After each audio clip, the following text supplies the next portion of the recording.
యోధపత్రిక 1వ అధ్యాయము. యోధపత్రికలో 1వ అధ్యాయం ఉంటుంది. యోధపత్రిక 1వ అధ్యాయము 12వ వచనం ఒకసారి మనం చదివినట్లయితే, వీరు నిర్భయముగా మీతో సుభోజనము చేయొచ్చు, తమ్మును తాము నిర్భయముగా పోషించుకొనుచు మీ ప్రేమ విందులలో దొంగ మెట్టలుగా ఉన్నారు.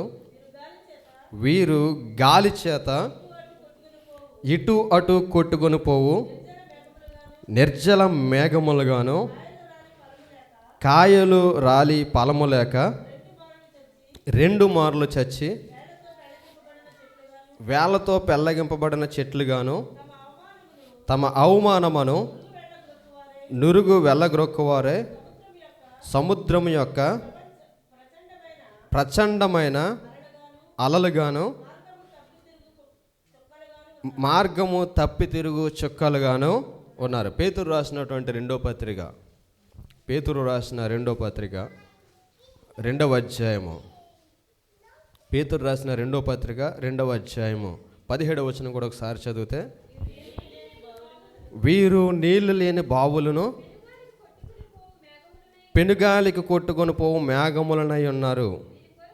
వీరి కొరకు గాఢాంధకారము భద్రము చేయబడి ఉన్నది. దేవునికి స్తోత్రం. ఈ యొక్క ఉదయకాల సమయంలో దేవుని యొక్క వాక్యం నుంచి కొన్ని విషయాలు మనం చూద్దాం. పేతురు రాసినటువంటి 2వ పత్రికలోంచి మనం చూస్తే పేతురు ఒక విషయాన్ని ఇక్కడ తెలియజేస్తున్నాడు. 2వ అధ్యాయము స్టార్టింగ్ మనం చూసినట్లయితే, అంచె దినాల్లో ఎటువంటి వారు బయలు వెళతారు, ఆ బయలు వెళ్ళిన వారి ద్వారా ఎటువంటి యాక్షన్స్ జరుగుతాయనేవి పేతురు భక్తుడు ఇక్కడ తెలియజేస్తున్నాడు. పేతురు ఎవరు అన్నది మనకు అందరూ కూడా తెలుసు. పేతురు ఎవరు? యేసుక్రీస్తు వారి యొక్క ప్రధాన అనుచరుడు, ప్రధానమైన శిష్యుడు. యేసుక్రీస్తు వారు బ్రతికుండగా పేతురు చాలా బలహీనుడు. కానీ యేసుక్రీస్తు వారు చనిపోయి తిరిగి లేపబడిన తర్వాత యెరూషలేములో వారు చేసినటువంటి ప్రార్థన అనుభవాన్ని బట్టి పేతురు యేసుక్రీస్తు వారు చనిపోయి లేపబడిన తర్వాత వేరొక పేతురు ఉండడాన్ని మనం చూస్తాం. కాబట్టి ఈ పేతురు అక్కడ ఒక సంఘానికి రాస్తూ సంఘము బలపరచబడిన తరువాత సంఘములో జరగబోయే కొన్ని విషయాలను అక్కడ ముందుగా తన ఆత్మ ద్వారా, పరిశుద్ధాత్మక అనుభవం ద్వారా తెలియజేస్తూ అంటాడు. ఇక్కడ 2వ అధ్యాయము మొదటి 2 వచనాలు మనం చదివితే, అబద్ధ ప్రవక్తలు ప్రజలలో ఉండిరి, అటువలే మీలోను అబద్ధ బోధకులు ఉందురు. వీరు తమ కొనిన ప్రభువును కూడా విసర్జించుచు తమకు తామే శీఘ్రముగా నాశనమును కలగజేసుకొనుచు అంటూ ఇక్కడ ఏం చెప్తుండే, సంఘము ఎలా ఉండాలి, సంఘము ఎటువంటి పరిస్థితులు గుండా కొనసాగబోతుంది అనే విషయాలు, కొన్ని విషయాలు చెప్తూ హెచ్చరిస్తూ ఉంటాడనమాట. హెచ్చరిస్తూ అంటాడు, ఇలా చెప్పేవారు, ఇటువంటి చెప్పేవారిని అనుసరించేవారు ఎలా ఉంటారు, వారి యొక్క యాక్షన్స్ ఎలా ఉంటాయని చెప్పేసి ఇక్కడ అపోస్తలుడైన పేతురు సంఘానికి ఒక హెచ్చరిక ఇస్తున్నాడు. ఇప్పుడు మనం చదువునటువంటి యొక్క మాట 2వ అధ్యాయము 17వ వచనం మనం చూసినట్లయితే, వీరు నీళ్లు లేని బావులను పెనుగాలికి కొట్టుకొని పోవు మేఘములనై ఉన్నారు. వీరి కొరకు గాఢాంధకారము భద్రము చేయబడి ఉన్నది. ఎవరైతే క్రీస్తునందు సంపూర్ణమైనటువంటి విశ్వాస అనుభవం లేనివారుగా ఉంటారో, ఎవరైతే క్రీస్తునందు సంపూర్ణమైనటువంటి నిశ్చయత కలిగిన వారే ఉండరో, వారిని దేంతో పోలుస్తున్నాడంటే, చాలాసార్లు మనం చూసినప్పుడు క్రైస్తవ విశ్వాసులను కానీ క్రైస్తవ సేవకులుగా మనం చూసినప్పుడు చాలామందిని మనం బయట నుంచి చూసేది వేరుగా ఉంటుంది, వారి యొక్క యాక్షన్స్ వేరుగా ఉంటాయి. పౌలు భక్తుడు ఇక్కడ, పేతురు భక్తుడు ఇక్కడ సంఘానికి చెప్తున్న మాట ఏంటంటే, కొంతమంది ఎలా ఉంటారట, నీళ్లు లేని బావులను పెనుగాలికి కొట్టుకొని పోవు మేఘములనే అంటారు. ఇప్పుడు మనం చూసినట్లయితే మనల్ని ఇప్పుడు సంఘానికి వచ్చిన ప్రతి వారిని కూడా ఏమంటారు చెప్పండి? సంఘానికి వచ్చే ప్రతి వారిని ఏమంటారు? విశ్వాసులు అంటారు. ఇప్పుడు మన యొక్క హృదయం ఎలా ఉన్నా, ఈరోజు మరి సిస్టర్స్ మర్చిపోయారేమో, ఈ ఫస్ట్ వీక్ ఈ యొక్క శరీరం, ప్రభు యొక్క శరీరాన్ని, ప్రభు యొక్క రక్తాన్ని ఆచరిస్తుంది. లాస్ట్ మంత్ అనుకుంటా కదా, అందరూ కూడా వైట్ శారీస్ కట్టుకున్నారు, చాలా చక్కగా, చాలా డీసెంట్గా, డ్రెస్ కోడ్ చాలా బాగుంది. ఇక్కడ మనం చూసినట్లయితే సంఘం యొక్క విశ్వాసుల యొక్క పరిశీలన, సంఘం యొక్క పరిస్థితిని చూస్తే చూడడానికి మేఘాలు చాలా ఉంటాయి. ఇప్పుడు మొన్నటి వరకు మనం చూసాం, దుబాయ్లో మేఘాలు వస్తే అందరూ అక్కడ ఏమనుకున్నారంటే వర్షం వస్తుంది, లేదంటే లేదనేవారు. ఇప్పుడు మేఘాలు వస్తుంటే ప్రతి వారు కూడా ఉలిక్కి పడుతున్నారు. ఎందుకు? అక్కడ ఒక జరిగిన సంఘటన అందరూ కూడా గుర్తు వస్తుంది. 2 రోజుల ముందే స్కూల్స్కు సెలవులు ఇచ్చేస్తున్నారు. అక్కడ వర్షం వచ్చేలా ఉందంటే ముందుగా ఎవరు సెలవు పొందుకుంటున్నారంటే స్కూల్లో డ్యూటీ చేసేవారికి దేవుడు మంచి సుఖమైన సంతోషాన్ని దేవుడు ఇస్తున్నాడు. దేవునికి స్తోత్రం కలుగునుగాక. ఇక్కడ మనం చూసినట్లయితే ఈ యొక్క చాలాసార్లు వర్షం వచ్చే ముందు మనం చూస్తాం, వర్షం కురాలంటే ఆ వర్షం కురడానికి ఏం కావాలి? మేఘాలు కావాలి. ఈ మేఘాలు ఒక ప్రాంతం నుంచి ఇంకొక ప్రాంతానికి ప్రయాణమై వస్తూ ఉండడాన్ని మనం చూస్తాం. చాలాసార్లు తుఫాను సమయంలో మనం చూస్తే ఈ యొక్క మేఘాలు ఒక ప్రాంతం నుంచి ఇంకొక ప్రాంతానికి వెళ్ళిపోతుంటాయి. ఇక్కడ పేతురు భక్తుడు చెప్తున్న మాట ఏంటంటే, వీరు పెనుగాలికి కొట్టుకొని పోవు మేఘములనే అన్నారు. మేఘాలు ఇక్కడి నుంచి అక్కడికి ప్రయాణాలు చేస్తుంటాయి. మనకు అందరం కూడా చూస్తుంటాం. ఈ యొక్క ఫ్లైట్లో వచ్చినటువంటి అనుభవాన్ని కలిగిన ప్రతి వారిని మనం చూస్తుంటాం. ఫ్లైట్ ఒక రేస్కి వెళ్ళిన తర్వాత 10,000 feet హైట్ అయిన తర్వాత మనం ఎక్కడ ప్రయాణం చేస్తాం? మేఘాల మీద ప్రయాణం చేస్తాం. ఆ మేఘాల మీద ప్రయాణం చేస్తుంటే మనం చూస్తుంటాం, మేఘాలు ఇలా వెళ్ళిపోతుంటాయి. చాలాసార్లు ఈ మేఘాలు అటు ఇటు వెళ్ళిపోతుంటాయి. కానీ వెళ్ళిపోయే ప్రతి మేఘం కూడా, అంటే అటు ఇటు వచ్చేసే ప్రతి మేఘం వల్ల కూడా వర్షము రాదట. అంటే చూడడానికి మేఘంగానే ఉంటుంది, కానీ ఆ యొక్క మేఘంలో ఏముండదు. ఆ మేఘంలో ఏముండదు. ఇప్పుడు ఇది బాటిల్ అండి, ఇది బాటిల్. ఈ బాటిల్కి ఎప్పుడు వాల్యూ ఉంటుంది? నీళ్ళు ఉన్నప్పుడే బాటిల్ దీనికి వాల్యూ ఉంటుంది.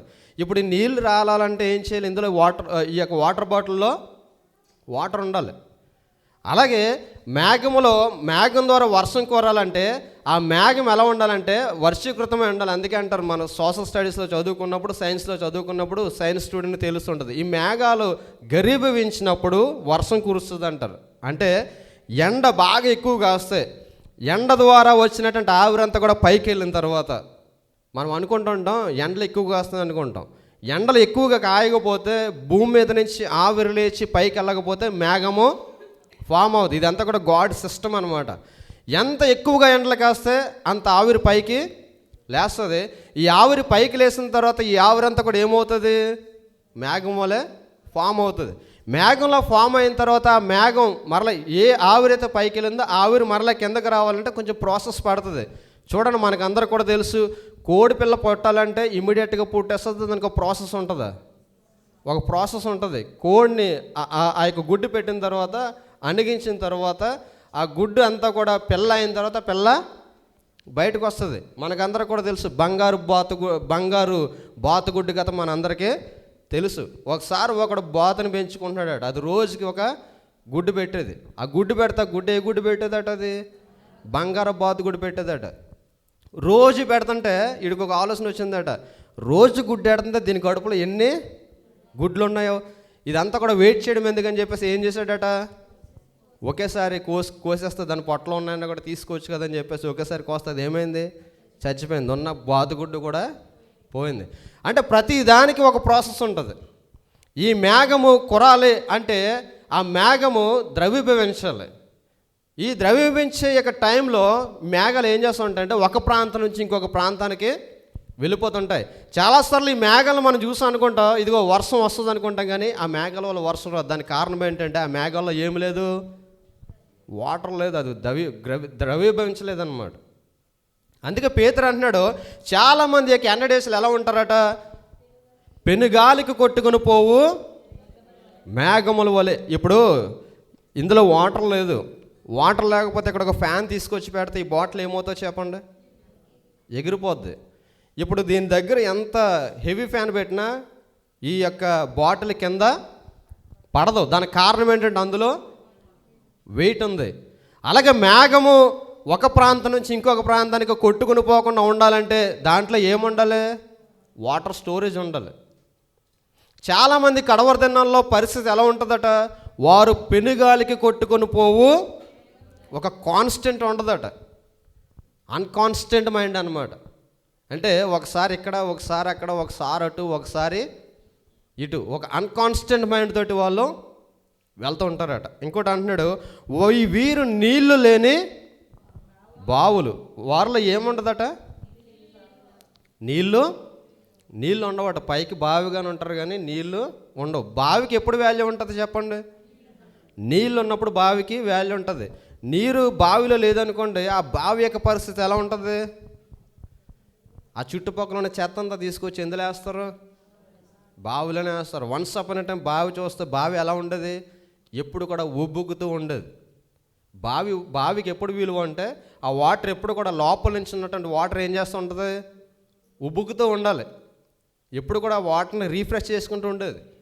నిలవైన వాటర్ని ఎవరు కూడా తాగలేరు, ఎందుకంటే నిలవైన వాటర్ తాగితే జబ్బులు వచ్చేస్తాయి. బావుకున్న లక్షణం ఏంటంటే, అందుకే బావిని తవ్వినప్పుడు ఎక్కడైతే వాటర్ ఉబ్బుకుతుంటుందో అక్కడ బావిని తవ్వేవారు. ఉబ్బకడం అంటే ఏంటంటే ఉన్నటువంటి వాటర్ అది ఏం చేస్తుంటుందంటే ఇలాగా దానికి అది ఫిల్టర్ చేసుకుంటూ ఉంటుంది. అది దానివల్ల ఎటువంటి బ్యాడ్ ఎఫెక్ట్స్ అనేవి దానివల్ల జరగదు. చాలామందిని చూస్తున్నట బావుల్లో ఉంటారట, కానీ ఆ బావులు ఎలా ఉంటాయట? నీళ్ళు ఉండవట.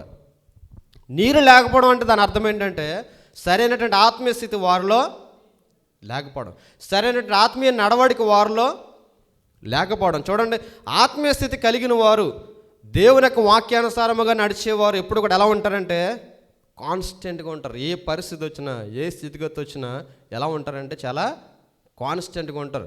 ఈ యొక్క ఆత్మీయ స్థితిలో పరిపక్వత లేనివారు, ఆత్మీయతలో పరిపక్వత లేనివారు, ఆత్మీయ స్థితిలో జ్ఞానం లేనివారు ఎలా ఉంటారంటే ఇటు అటు కొట్టుకుని పోయే మేఘాల్లో ఉంటారు. పైకి విశ్వాసం మనం చెప్పబడుతున్నాం, కానీ మన పరిస్థితి ఎలా ఉంటుందంటే ఆత్మీయ స్థితి ప్రతి దానికి కూడా మనం ఏమవుతాం? మౌల్డ్ అయిపోతుంటాం. ప్రతి షార్ట్ టెంపర్ కూడా మనం ఏమవుతుంటాం? వెంటనే టర్న్ అయిపోయే అనుభవాన్ని మనం కలిగి ఉంటాం. దాని అర్థం ఏంటంటే మనలో సరైనటువంటి ఆత్మీయత లేకపోవడం. అందుకే అంటున్నాడు, వీటన్నిటి నుంచి కూడా మనం కాపాడబడాలి, వీటన్నిటి నుంచి కూడా మనం విడిపించబడాలంటే ఒక ప్రత్యేకమైన లక్షణాన్ని మనం కలిగి ఉండాలి. ఈ యొక్క పత్రికలు రాయడానికి కారణం ఏంటంటే, వీరు ఎంతగా ఆత్మీయతను గురించి తెలియచెప్పడానికి కారణం ఏంటంటే, క్రీస్తు ఈ లోకానికి వచ్చి ఈ లోకంలో ఉన్నటువంటి ప్రతి వారిని కూడా రక్షించడానికి ఆయన ప్రాణాన్ని అర్పించాడు. ఆయన ప్రాణాన్ని అర్పించాడు కనుక ఆయన మన కొరకు సిద్ధపరిచిన రాజ్యంలో ఆయన మన కొరకు ప్రాణం అర్పించి మనపక్షంగా ఆయన సిద్ధపరిచినటువంటి ఆ యొక్క రాజ్యంలో ప్రతి వారు కూడా ప్రవేశించాలంటే ఎలా ఉండాలి అనే విషయాన్ని తెలియచేయడానికి ఇక్కడ భక్తులైన వారి విషయాన్ని తెలియజేస్తున్నారు. మొట్టమొదటి ఇక్కడ పేతురు భక్తుడు దీన్ని పరిచయం చేస్తాడు. ఇందాక మనం చదివినటువంటి ఆ యొక్క యోధా పత్రికలో మనం చూస్తే యోధా కూడా ఇక్కడ కొన్ని విషయాలు తెలియజేస్తున్నాడు. ఇక్కడ యోధా పత్రికను గురించి మనం స్టడీ చేసినప్పుడు, యోధా పత్రికను మనం స్టడీ చేస్తే ఇందులో మనకు ఎక్కువగా కనిపించేది ఏంటంటే భ్రష్టత్వం అన్నమాట. ఏం కనిపిస్తుంది? భ్రష్టత్వం. నేను చాలాసార్లు చెప్తుంటాను ద మీనింగ్ ఆఫ్ భ్రష్టత్వం. భ్రష్టత్వం అంటే అర్థం ఏంటి? భ్రష్టత్వం అంటే అర్థం ఏంటి? వరే ఇడు భ్రష్టుడు రా అంటాం చాలాసార్లు. భ్రష్టుడు అంటే అర్థం ఏంటి? భ్రష్టుడు అంటే వెలుగులో ఉన్నాను అనుకుంటాడు కానీ వెలుగులో నడుచుకోలేడు. విశ్వాసిని అని అనుకుంటాడు కానీ ఆత్మ సంబంధం విశ్వాసిగా ఉండలేడు. నేను క్రీస్తు సహవాసం కలిగిన వాడుగా ఉన్నాను అనుకుంటాడు కానీ క్రీస్తు సరైన సహవాసం లేకుండా లోక సంబంధమైనటువంటి అనుభవాలు కలిగిన వ్యక్తిగా ఉండడాన్ని మనం చూస్తాం. ఈ భ్రష్టత్వం అనేది ఎవరు ఉంటారో వారు ఎలా ఉంటారంటే పైకి చాలా బాగుంటారు. మనకి తెలుసు ఒక పద్యం, మేడి పండు చూడు మేలుమయుండు పొట్ట విప్పు చూడు పురుగులుండు. చాలాసార్లు మనం చూస్తుంటాం. చాలాసార్లు వీళ్ళు చర్చిలో కూర్చుంటారు కానీ అండి బయటికి వెళ్ళిన తర్వాత ఒకసారి చూస్తుంటుందండి వాళ్ళ నోట్లోంచి వచ్చే మాటలు వాళ్ళ యొక్క ప్రవర్తన ఉంటుందండి అంటారు. చూస్తారు. దాని అర్థమేంటి తెలుసా? చర్చిలో ఉంటే ఏంటి? చర్చిలో ఉంటే మన యొక్క బిహేవియర్ అంతా ఎలా ఉంటుంది? మేడి పండు అనమాట. ఇక నుంచి బయటికి వెళ్ళిన తర్వాత చాలాసార్లు చాలామందిని మనం చూస్తాం, వారి యొక్క బిహేవియర్ ఎలా ఉంటుంది తెలుసా? ఒకసారి ఒక సేవకుడు వెళ్తున్నాడు. ఒక సేవకుడు వెళ్తుంటే అక్కడ ఈవినింగ్ టైంలో ట్యాప్ దగ్గర బిందులు పట్టుకుని వాటర్ కోసం ఉన్నారనమాట. వాటర్ కోసం అంటే ఇద్దరు ఫైట్ అవుతుందట. ఇద్దరు ఫైట్ అవుతుంటే ఒక ఆవిడ ఇంకొక ఆవిడని తెగతిట్టేస్తుందట. ఇంకొక ఆవిడ మాత్రం కంట్రోల్ చేసుకుంటుంది. కంట్రోల్ చేసుకుంటుంటే ఆ కంట్రోల్ చేసుకున్న కంట్రోల్కి రీజన్ ఏంటని ఆ తర్వాత ఆవిడ చెప్పిందనమాట. ఏమని? ఇక్కడ మా పాస్టర్ గారు ఉన్నారు కానీ లేదంటే తిట్టిన తిట్టు మరలా తిట్టకుండా తిట్టుదని నేను అందంట. ఏంటంట? తిట్టిన తిట్టు మరలా తిట్టకుండా నిన్ను తిట్టుండదు. అంటే లోపల ఏముంది? లోపల క్యారెక్టర్ అలాగ ఉంది, బయటికి మాత్రం మనం ఎలా ఉంటాం? చాలా చాలా క్యూర్గా ఉంటాం, చాలా సౌమ్యంగా ఉంటాం. ఇక్కడ మనం చూసినట్లయితే యోధ పత్రికలో మనం చూస్తే యోధ కూడా అదే చెప్తాడు. చూడండి, అక్కడ మనం చూస్తే వీరు గాలి చేత ఇటు అటు కొట్టుకుని పోవు నిర్జల మేఘములుగాను. ఎలా ఉన్నారట? నిర్జల. నిర్జల అంటే దాని అర్థం ఏంటి? జలము లేని మేఘాలుగా ఉన్నారు. మేఘంలో ఏముండాలి? వర్షం కురాలంటే మేఘంలో ఏముండాలి? నీరు ఉండాలి. కానీ వీరిలో ఏముండదట? వీరిలో ఏం లేదట, నీరు లేదు. చూడండి, యోహాను సువార్త 7వ అధ్యాయము, యోహాను సువార్త 7వ అధ్యాయము 38వ వచనం ఒకసారి మనం చూద్దాం. నా యందు విశ్వాసముంచువాడు ఎవడో లేఖనము చెప్పినట్టు వాని కడుపులో నుండి జీవజల నదులు పారునని బిగ్గరగా చెప్పాను. యేసుక్రీస్తు వారు ఇక్కడ చెప్తున్నటువంటి మాట అక్కడ జనసమూహాన్ని చూసి చెప్తూ ఆయన అంటున్నాడు, ఒకసారి చదవం మరలా. నా యందు విశ్వాసం ఉంచేవాడు ఎవడో లేఖనము చెప్పినట్టు వాని కడుపులో నుండి జీవజల నదులు పారునని బిగ్గరగా చెప్పాడట. యేసుక్రీస్తు యందు విశ్వాసం ఉంచిన వారి యొక్క హృదయంలో నుండి ఏం పారుతాయట? ఏం పారుతాయి? మురికి నీరు పారుతుంది అన్నాడా? జీవజల నదులు పారుతాయి అన్నాడా? ఏమన్నాడు? జీవజల నదులు పారుతాయట. అంటే క్రీస్తు యేసునందు విశ్వాసం ఉంచిన వారి యొక్క హృదయం ఎప్పుడు కూడా ఎలా ఉంటుందట? జీవజల నదులు పారే ఒక అనుభవాన్ని కలిగి ఉంటుందట. అంటే ఈ జీవజల నదులు పారే ఉబ్బకడం అంటే అర్థం ఏంటంటే ఇంకా అది ఎప్పుడు కూడా, అందుకే అంటాడు వాక్యంలో 1వ అధ్యాయం కీర్తన గ్రంథంలో మనం చూస్తే ఎలా ఉంటారట? వారు ఆకు వాడక తన కాలమందు ఫలమిచ్చు చెట్టు వల్ల ఉంటారు. ఒక చెట్టు ఎప్పుడు ఫలమిస్తుంది? ఒక చెట్టు ఎప్పుడు ఆత్మ సంబంధం అనుభవం కలిగి ఉంటుందంటే అది నీటి వారన నాటబడినప్పుడు. అంటే ఒక చెట్టుకు నీరు ఎప్పుడు కూడా అందే ప్రక్రియ ఉన్నట్లయితే ఆ చెట్టు ఎప్పుడు కూడా వాడిపోదు. ఆ చెట్టు ఎప్పుడు కూడా మరి ఆ వంగిపోయిన అనుభవం కలిగి ఉండదు. అలాగే యేసుక్రీస్తు వారు చెప్తున్న మాట ఏంటంటే యేసుక్రీస్తునందు ఎవరైతే విశ్వాసం ఉంచుతారో విశ్వాసం ఉంచిన వారి యొక్క అనుభవం ఎలా ఉంటుందట? వారు ఎప్పుడు కూడా జీవజలముల ఓట వలె ఉబ్బికేవారుగా ఉంటారట. ఉబ్బకడం అంటే ఏంటంటే ఎప్పుడు కూడా వాటర్ ఫ్లో అవుతూనే ఉంటుంది, పైకి వస్తూనే ఉంటుందట. అది కూడా ఎటువంటి వాటర్ అట? జీవ జలముల ఓట. అందుకే సామెతల గ్రంథకర్త అంటాడు, నీ హృదయములో నుండి జీవనదులు బయలువెళ్ళని కనుక అన్నిటికంటే ముఖ్యంగా నీ హృదయంలో జాగ్రత్తగా కాపాడుకోమన్నాడు. హృదయం నుంచి ఏం బయలుదేరుతాయట? జీవజల నదులు పారుతాయట. అందుకే చాలాసార్లు మనం చూస్తాం, అదే సామెతల గ్రంథకర్త అంటాడు, నీ హృదయం నిండిన దాన్ని బట్టి నీ నోరు మాట్లాడుతుంది కాబట్టి నీ హృదయాన్ని జాగ్రత్త చేసుకో. చాలామంది చూస్తే ఒక్క మాట మాట్లాడితే మాటలో 100 అర్థాలు కనపడతాయి. కొంతమందికి సైడ్ డైలాగులు వేయడం అలవాటు. ఈ సైడ్ డైలాగులు బ్యాచ్ అంతా ఏ బ్యాచ్ అంటే జీవజల నదులు పారే బ్యాచ్ కదనమాట. నేను బయటల కోసం మాట్లాడట్లేదు, లోపల ఉన్నవారి కోసం మాట్లాడుతున్నాను. బైబిల్ ఎప్పుడెప్పుడు చేస్తుందంటే లోపల ఉన్నవారి కోసం మాట్లాడమంటుంది. కానీ మన వాళ్ళకి ఏంటంటే లోపల ఉన్నవారి కోసం మాట్లాడితే కోపం వస్తుంది. ఇప్పుడు ఇక్కడికి వచ్చిన వారి కోసమే మాట్లాడమంటుంది. పౌలు అంటాడు, బయట ఎంతమంది పోతారు, బయట సంగతి నాకేంటి, లోపలికి వచ్చిన వారికి చెప్పమని క్రీస్తు నాకు అధికారం ఇచ్చాడు, లోపల ఉన్నవారిని మార్చమని క్రీస్తు నాకు అధికారం ఇచ్చాడు. కాబట్టి ముందు లోపల ఉన్న వారికి చెప్పాల్సిన బాధ్యత నాది. ఇక్కడ మనం చూసినట్లయితే జీవజల నదికి ఊరే ఓటగా ఉంటారట. చాలామంది అంత్యకాలంలో ఎలా ఉంటారట? వారి యొక్క భ్రష్టత్వం వారిని ఆవరించిన తర్వాత పైకి విశ్వాసులుగానే ఉంటారు, పైకి ఆత్మీయులుగానే ఉంటారు, కానీ వారి యొక్క యాక్సెస్ అని కూడా ఎలా ఉంటాయంటే క్రీస్తుకు సంబంధించిన వారుగా వారు ఉండలేరు. చాలాసార్లు మనం చూస్తుంటాం, ఈ రోజుల్లో మనం చూసినట్లయితే ఎక్కువగా ఈ యొక్క ప్రజలందరూ కూడా విశ్వాసుల శాతం చెడిపోవడానికి ఎవరు కారణమవుతున్నారు చెప్పండి? ఎవరు కారణమవుతున్నారు విశ్వాసాలు చెడిపోవడానికి? ఆత్మీయస్థితి నుండి జారిపోవడానికి, ఆత్మీయస్థితి నుండి భ్రష్టత్వం నుండి జారిపోవడానికి ఎవరు కారకులు అవుతున్నారు? అలా చూస్తారేటండి. మీ దగ్గర ఎవరి దగ్గర లేవా? ఉన్నాయి కదా. ఎవరు కారణమవుతున్నారు? ఇది కారణం అవట్లేదా? ఎంతమంది సోషల్ మీడియాకి అడిక్ట్ అయిపోవట్లేదు? నేను మొన్న ఒక న్యూస్ చూస్తుంటే న్యూస్లో ఆ న్యూస్ రీడర్ చెప్తుందనమాట, ఒక యాంకర్ తల్లట ఆవిడ, వాళ్ళు చెప్తున్న మాట, న్యూస్ వాళ్ళు చెప్తున్న మాట మీరు కావాలంటే స్క్రోల్ చేసి చూసుకోండి. నేను ఒక న్యూస్ చూస్తుంటే ఆ న్యూస్లో చెప్తున్న మాట ఏంటంటే, ఒక యాంకర్ అట ఆమె, ఆ యాంకర్ తల్లి చేస్తుంది, ఆ యాంకర్ తల్లి అన్నీ మర్చిపోయాట, నన్ను అందరూ కూడా చూడాలని డ్యాన్సులు వేస్తుంది, ఆమె యొక్క డ్యాన్సులతో అందరిని భయపెట్టేస్తుందని చెప్పేసి నేను చూశాను. ఏంటని చూస్తే ఆవిడకి 50 years 60 years ఉంటాయి. ఆవిడకి అసలు అవసరం లేదు అది, మొత్తం అన్నీ మర్చిపోయింది ఆవిడ. అసలు ఆవిడ వయసు మర్చిపోయింది, సొసైటీ ఏమనుకుంటుందో మర్చిపోయింది, ఆమె స్థానాన్నే మర్చిపోయింది. ఆ ఫోన్ పెట్టుకుంది, ఆ ఫోన్ ఎదురుకుండా చిందులు వేస్తుంది, డ్యాన్స్ వేస్తుంది, ఎగురుతుంది, గంతులు వేస్తుంది. ఎన్ని సంవత్సరాలు? 60 సంవత్సరాలు. అంత అవసరం అంటారా?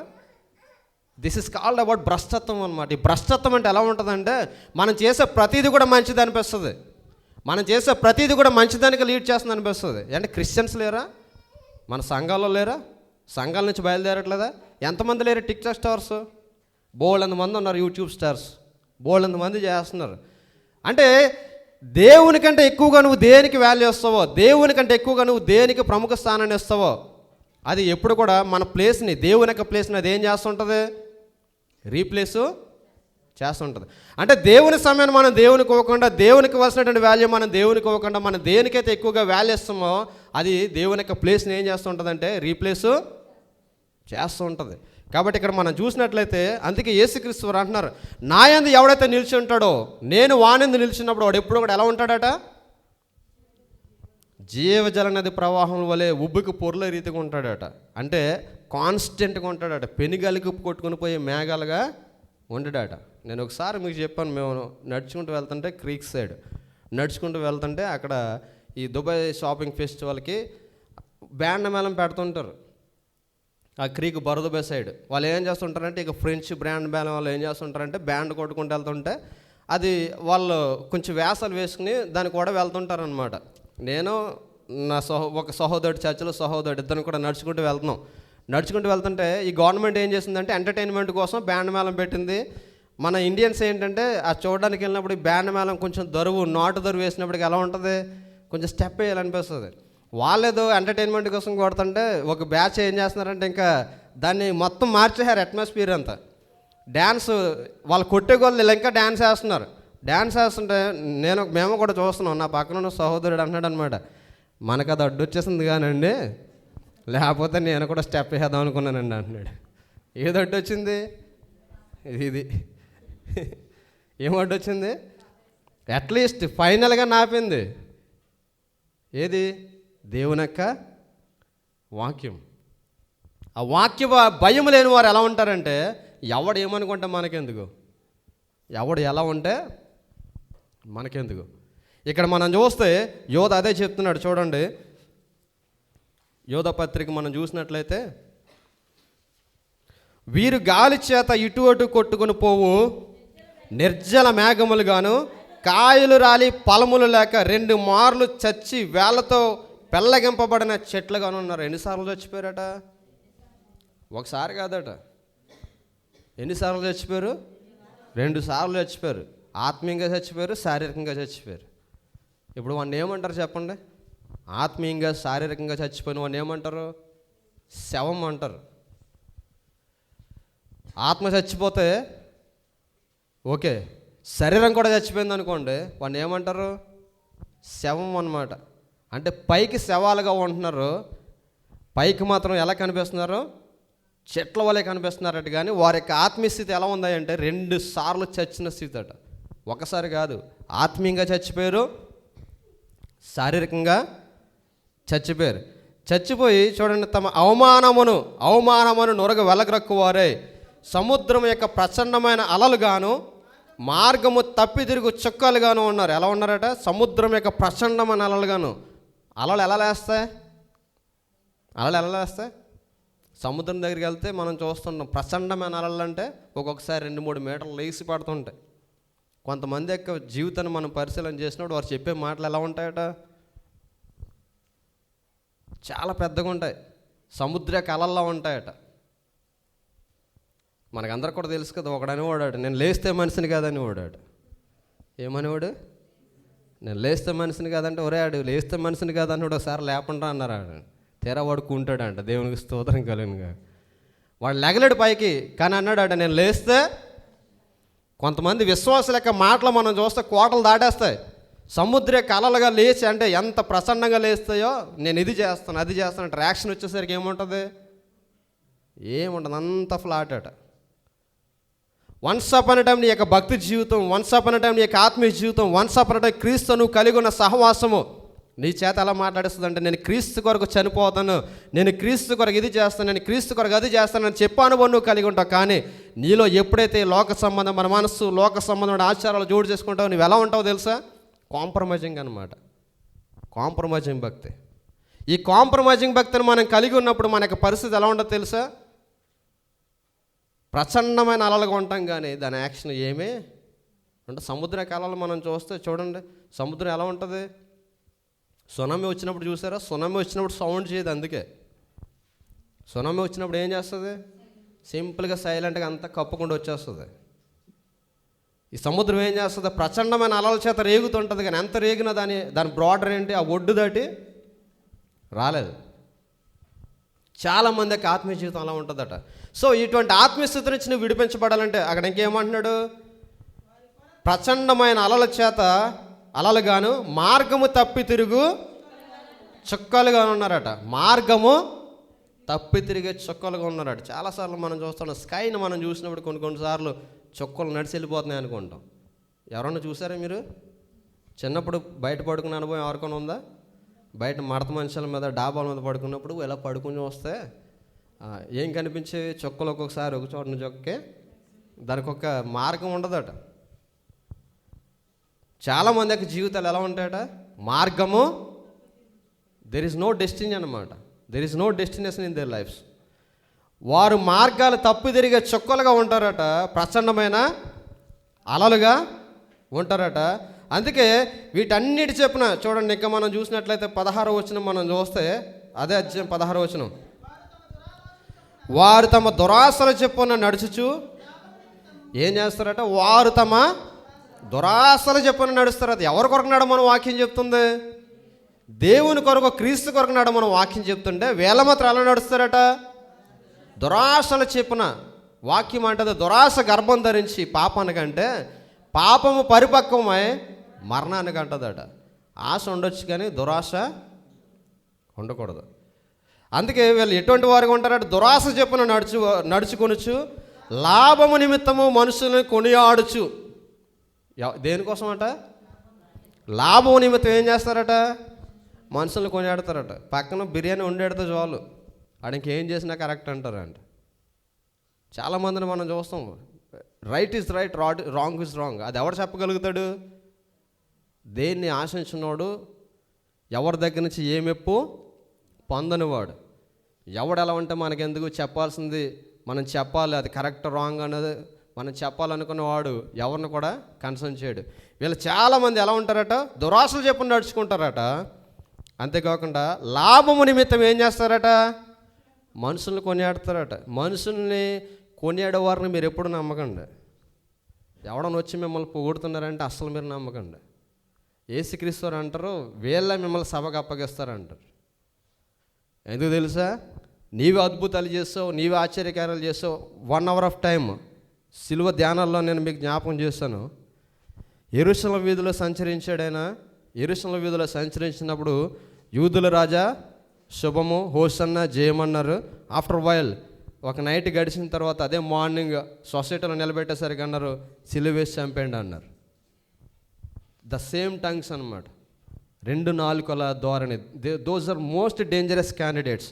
అటువంటి వారికి చాలా జాగ్రత్తగా ఉండండి. వీళ్ళందరూ ఇక్కడ ఎక్కడి నుంచి వస్తారట? ఇది ఎవరి కోసం చెప్తుంది?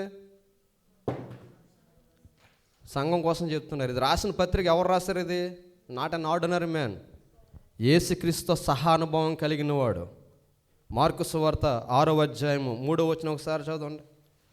మార్కు సువార్త 6వ అధ్యాయము 3వ వచనం.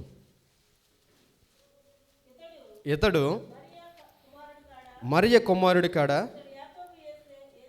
ఇతడు యాకోబు, యోసే, యోదా, సీమోను చాలండి అని వారి సహోదరుడి కాడ. ఈ పత్రిక రాసింది ఎవరు? యోధ రాశాడు. యోధ ఎవరు?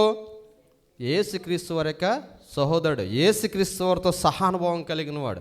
ఆయన ఎక్స్పీరియన్స్ రాస్తూ ఎవరికి రాస్తున్నాడంటే అక్కడ ఉన్నటువంటి క్రైస్తవ సంఘానికి రాస్తున్నాడు. క్రైస్తవ సంఘం యొక్క ధోరణి గురించి రాస్తూ అంటున్నాడు. చాలామంది ఎలా ఉంటారంటే ఇదిగో మనుషుల్ని కొనియాడేవాడు ఉంటారట. లాభాల కోసం ఏం చేస్తారట?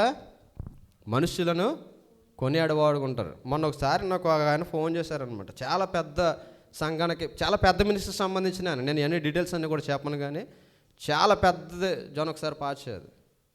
మనం మనుషుల్ని సంతోషపెట్టడానికి కానీ నువ్వు ట్రై చేసావంటే you never satisfy your god అనమాట.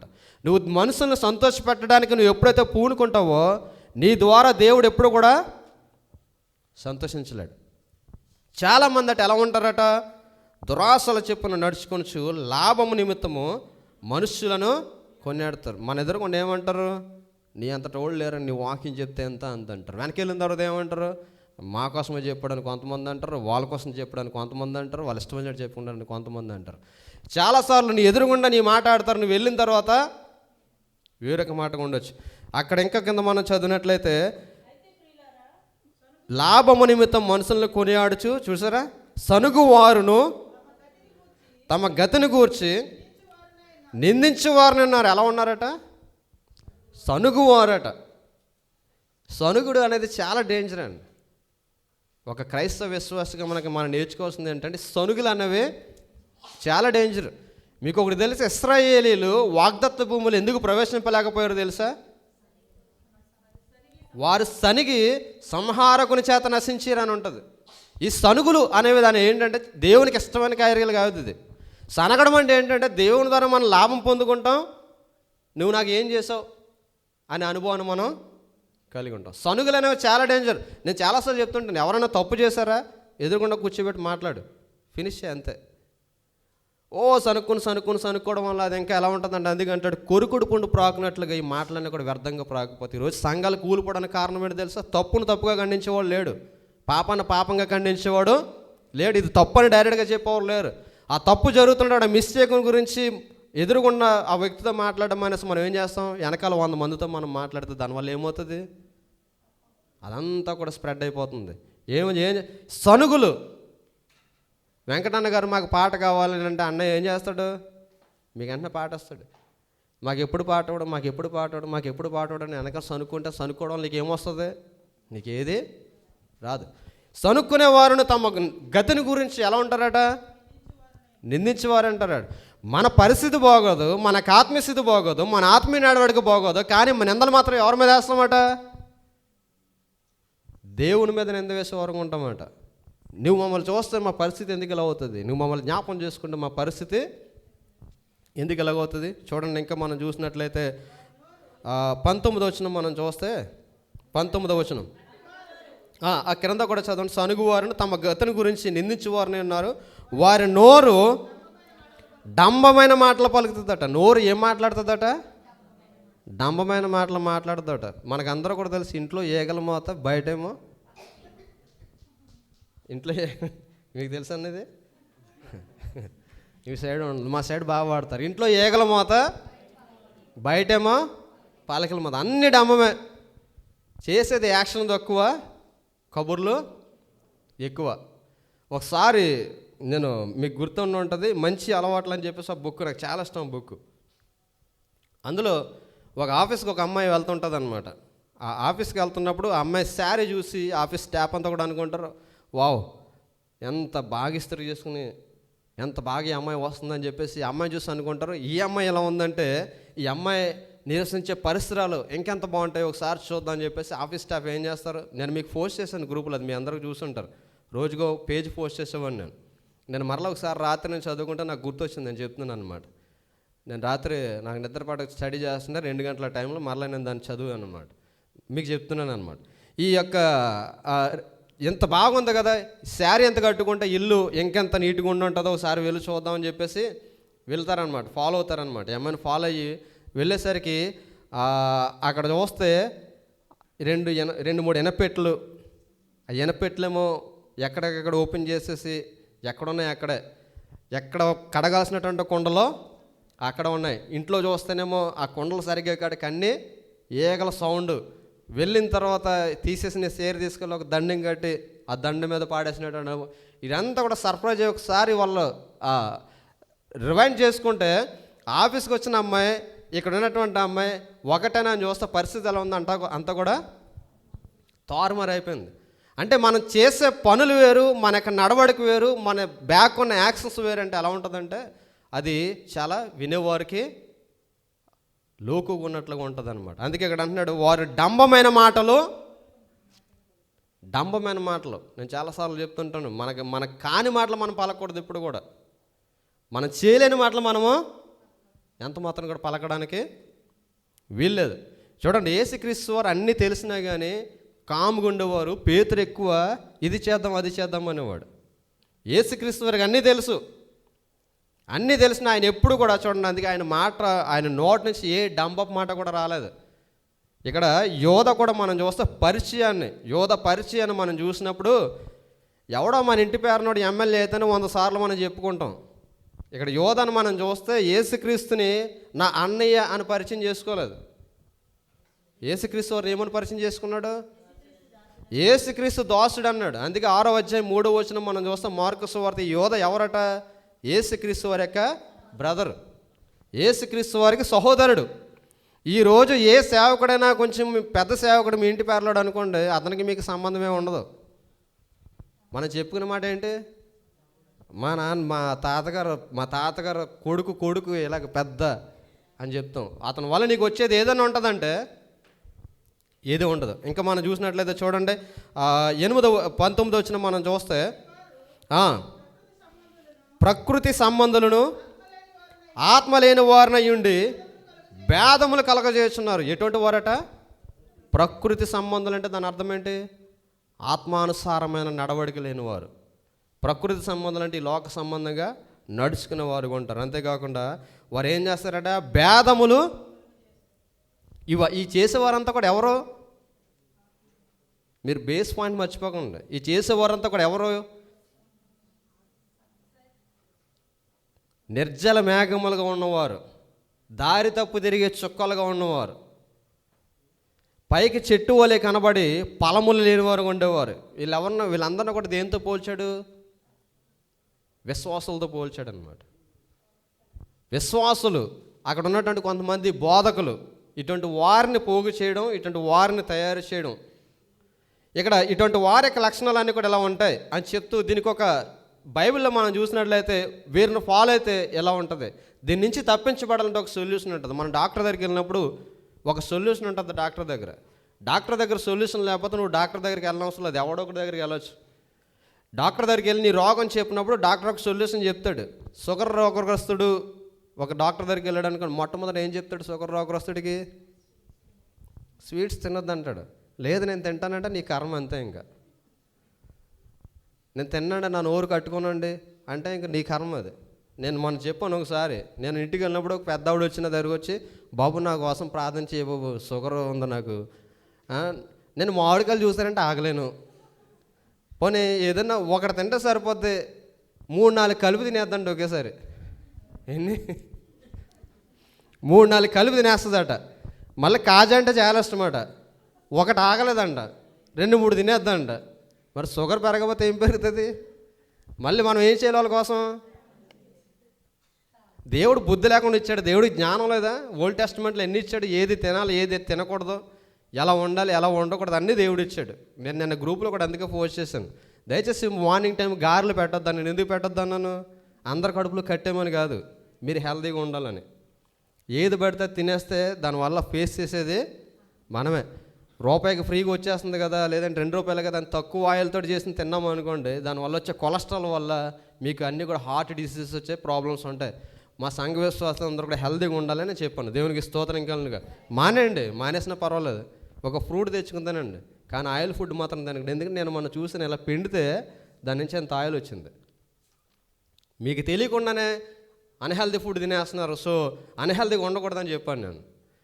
ఇక్కడ మనం చూస్తే ఎలా ఉన్నారట వారు? ఆత్మ లేని వారిని భేదములు కలగజేస్తున్నారు.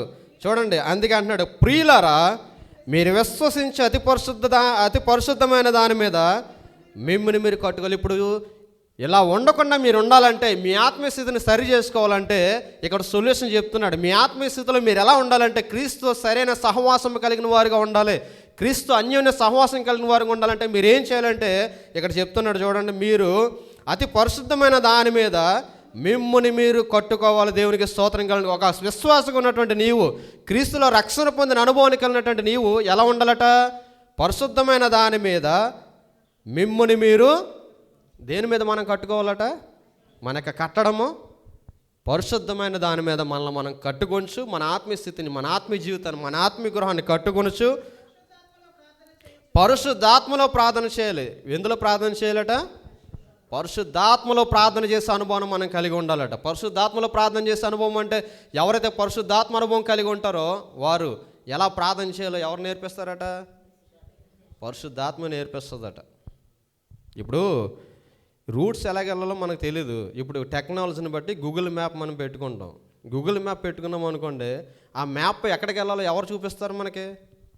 ఈ గూగుల్ మ్యాప్ చూపిస్తుంది. నువ్వు రైట్ తీసుకో, లెఫ్ట్ తీసుకో అని చెప్పేసి ఎవరు చెప్తున్నారు? ఇప్పుడు ఒక మ్యాప్ పెట్టుకుని వెళ్తుంటే గూగుల్ మ్యాప్ తీసుకెళ్తుంది, మన డెస్టినేషన్కి ఎగ్జాక్ట్గా తీసుకుని వెళ్తుంది. ఇప్పుడు మన ఫ్లైట్ సిస్టమ్ మనం చూస్తాం.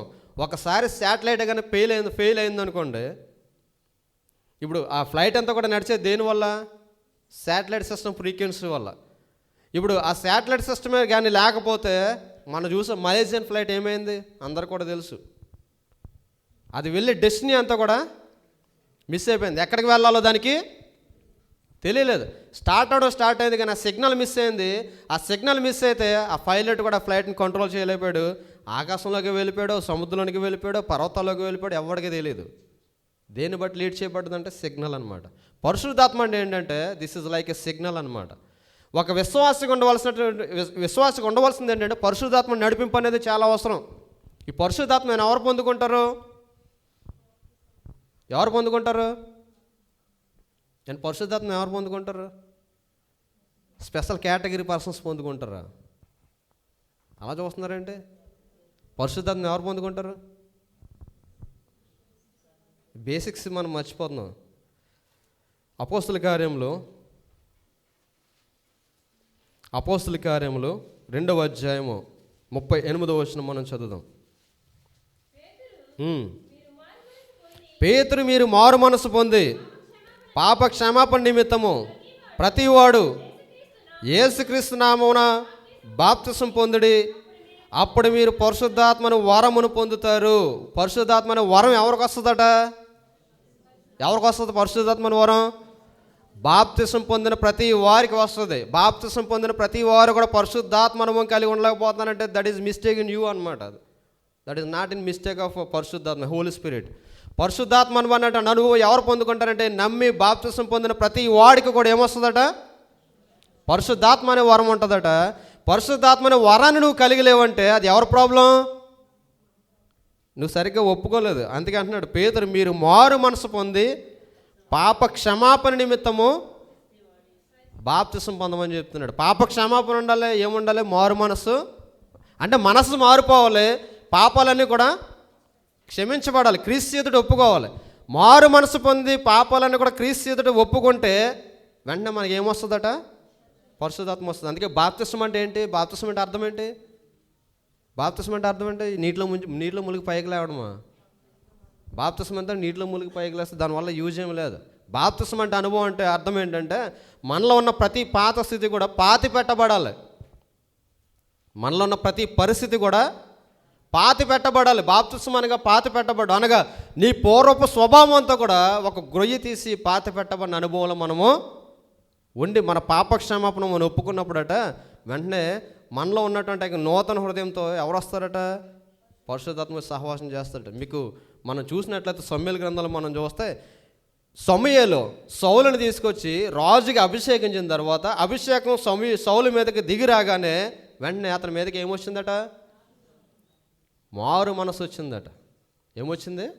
మారు మనసు వచ్చింది. చాలామందికి ఈ రోజుల్లో మారు మనసు రావట్లేదంటే పాపక్షమాపణ లేదు. అందుకే ఇక్కడ అంటున్నాడు చూడండి, మీరు దేని మీద ఉండమంటున్నాడు అంటే పరిశుద్ధాత్మలో ప్రార్థన చేయాలట. దేంట్లో ప్రార్థన చేయాలి?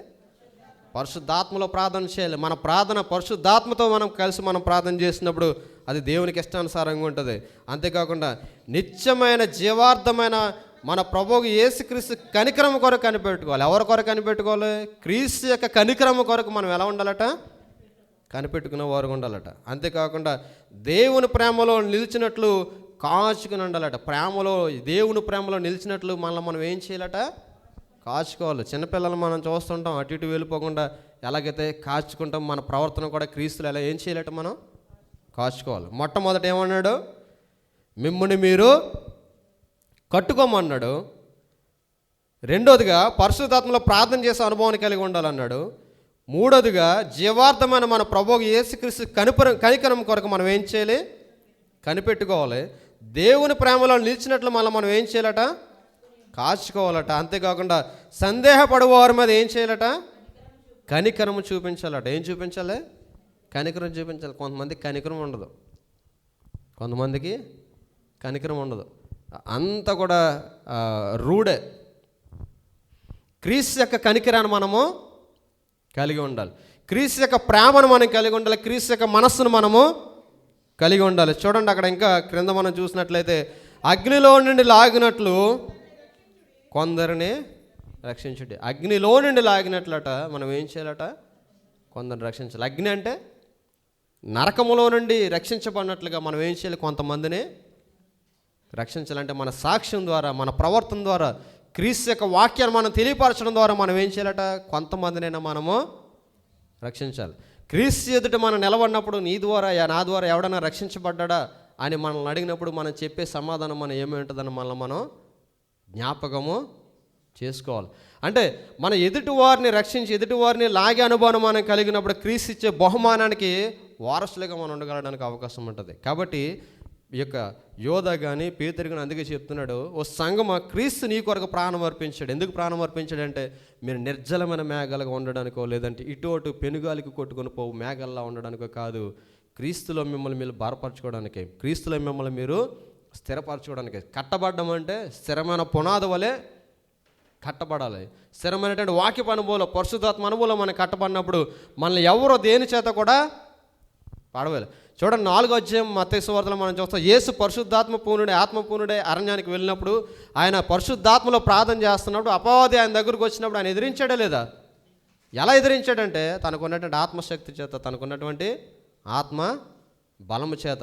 అపోస్తల కార్యాల్లో మనం చూస్తాం, వారు కలిగి ఉన్న ఆత్మ బలాన్ని బట్టి, వారు కలిగి ఉన్న ఆత్మశక్తిని బట్టి వారిని ఎవరు కూడా ఎదిరించలేకపోయారని ఉంటుంది. దానికి కారణం ఏంటో తెలుసు? వారు పరిశుద్ధాత్మ అనుభవాన్ని వారు కలిగి.